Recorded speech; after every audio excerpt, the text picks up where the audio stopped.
guys, welcome back to the channel. My name is Safi Sprocket and today we have the desirable and visual hunky chunk of metal that is the Hunter 350. Now I've just had this bad boy dropped off at my house. As you can imagine, I'm extremely excited to have a blue raspberry coloured bike.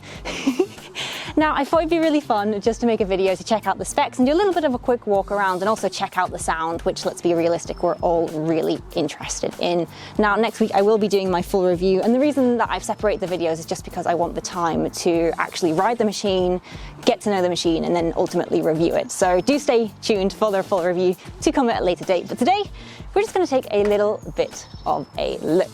Now, in case you haven't guessed from the name, this is of course a 350cc engine, or 349 to be exact. Now it is an air-cooled engine with a max torque of 27 newts and 20.2 horses. I don't know where you get like 0.2 of a horse from, but now it does boast a top speed of 114 kilometers or 70 miles per hour if you're a weirdo like me who lives on a tiny island. Now this is considered more towards an entry-level bike with a little bit of attention to detail. Now onto gears, you have a whole 5 of them just in case you lose a few on the road, and when we take a little look at the engine and the exhaust, as you can see, it is all completely blacked out, which looks amazing. And guys, let's just jump straight into it. Let's take a little listen at the sound of that exhaust.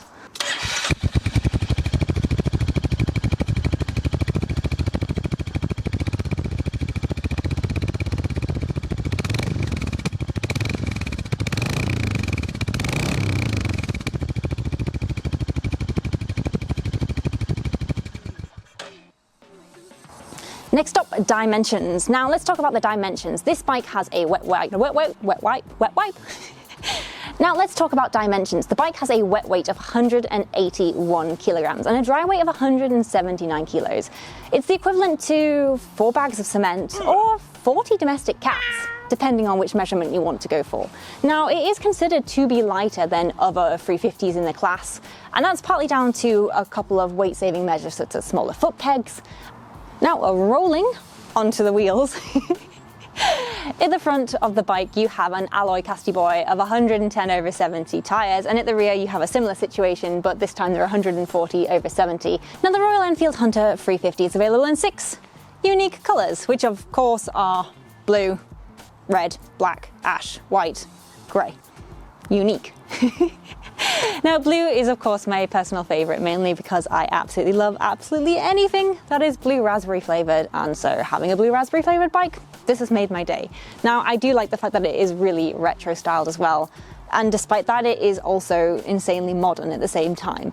Now up top we have a mixture of analogue and digital features on the dashboard as well, including things like a gear indicator, time, fuel range, and we also, down here, have a little bit of a USB charging port. Now we also have narrow handlebars and twin shock suspension. It looks pretty suitable for narrow traffic and also passenger use. Now I do like the fact that it is a retro style bike with modern technology, because I am a new generation biker and anything analog makes my brain hurt. And something I mentioned in a Himalayan was the fact that I really liked it, but I couldn't just get on with the analog speedos, which a lot of you were like, what? But I mean, I grew up in a digital world, so it's to be expected, right? Now the brake discs up front are 300mm fixed discs with twin piston floating calipers, and at the rear it's a similar situation again with 270mm this time. And of course we do have ABS as standard. Also, I love how ABS is still considered like a feature of bikes, as if it's not like a legal requirement for anything over a 125. That always makes me chuckle.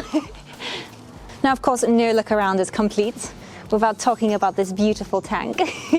In terms of tank size, we do have a 13-litre fuel tank, which gives you 106 miles per gallon in the UK.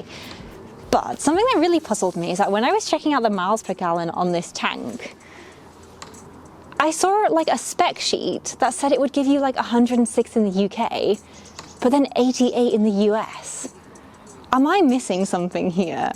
Why would you get less for being on a different country? I'm so confused. If you guys know the answer to that, I really need to know, because the internet has not helped. Now the only thing left for me to really do is just to get my gear on and head out into the wonderful cold, miserable British weather. So I have that to look forward to. And I suppose that you guys also have the review video to look forward to. I have not yet rode this bike. I haven't yet rode it. So I'm extremely excited. This is literally just been dropped off situation, gonna head out.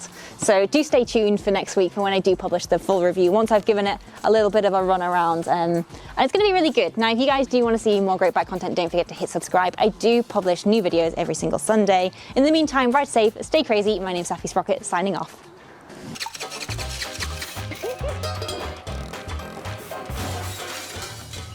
This one was completely my fault.